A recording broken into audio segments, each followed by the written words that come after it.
आज पूरा देश एक बार फिर से राहुल गांधी की उस सस्ती और ध्यान भटकाने वाली राजनीति का गवाह बन रही है, जिसका प्रदर्शन उन्होंने आज संसद मार्ग थाने के बाहर जो किया वो सबने देखा है। राहुल गांधी जी का आज का यह धरना न तो छात्रों के लिए है और न ही न्याय के लिए है।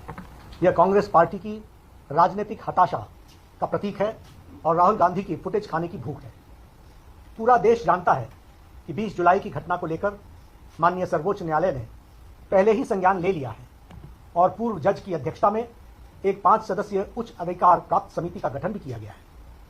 जब देश की सबसे बड़ी अदालत मामले की जांच कर रही है तो आज थाने के बाहर जाकर कैमरे के सामने बैठकर राहुल गांधी क्या साबित करना चाहते हैं? क्या नेता प्रतिपक्ष का देश की न्यायपालिका पर विश्वास नहीं है क्या?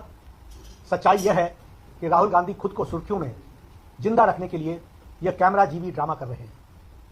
आज जब राहुल गांधी संसद मार्ग में डीसीपी ऑफिस पहुंचे तो उन्होंने स्पष्ट रूप से बताया गया कि दिल्ली पुलिस की क्राइम ब्रांच पहले से ही 20 जुलाई के सभी मामलों में सघन जांच कर रही है। डीसीपी ने यह भी बताया उनको और आश्वासन दिया कि वे इस मामले में जो क्राइम ब्रांच को आपने कहा है वह उनको भेज दिया गया है और क्राइम ब्रांच इसकी जांच कर रही है। प्रशासन के इस स्पष्टीकरण के बावजूद धरने पर बैठ जाना राहुल गांधी के हठ योग को दर्शाता है और हठ योग के साथ साथ हताशा को भी दर्शाता है।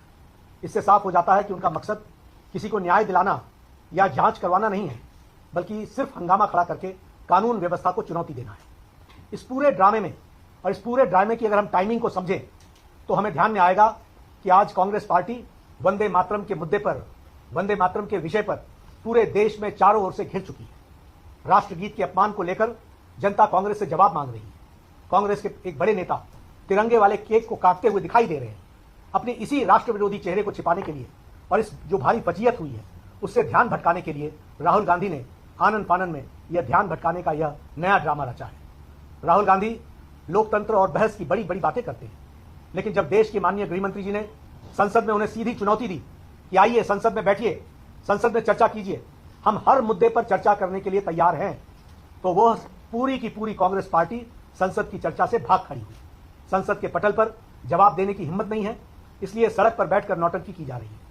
आदरणीय प्रधानमंत्री श्री नरेंद्र मोदी जी के पहले ही उन्होंने कह दिया है कि कांग्रेस एक परजीवी पार्टी है। जो भी पार्टी कांग्रेस के साथ जुड़ती है उससे वो ताकत लेती है और उसी पार्टी को समाप्त कर देती है। अब कांग्रेस पार्टी बच्चों और छात्रों के भविष्य को भी खत्म करने पर आमदा है। भारतीय जनता पार्टी स्पष्ट करना चाहती है कि देश संविधान, कानून और न्यायिक प्रक्रियाओं से चलता है, न कि किसी परिवार के हठयोग या कैमरा के प्रति उनके प्रेम से चलता है। नहीं, राहुल गांधी को यह समझ लेना चाहिए कि जनता उनके इस हिट एंड रन वाले रवैये को और राजनीतिक पाखंड को भली भांति पहचान चुकी है। वो चाहे जितना ड्रामा कर लें, कांग्रेस अपने पापों और उसकी जवाबदेही से भाग नहीं सकती है। जनता उनसे जवाब मांग रही है और उनको जनता को जवाब देना पड़ेगा।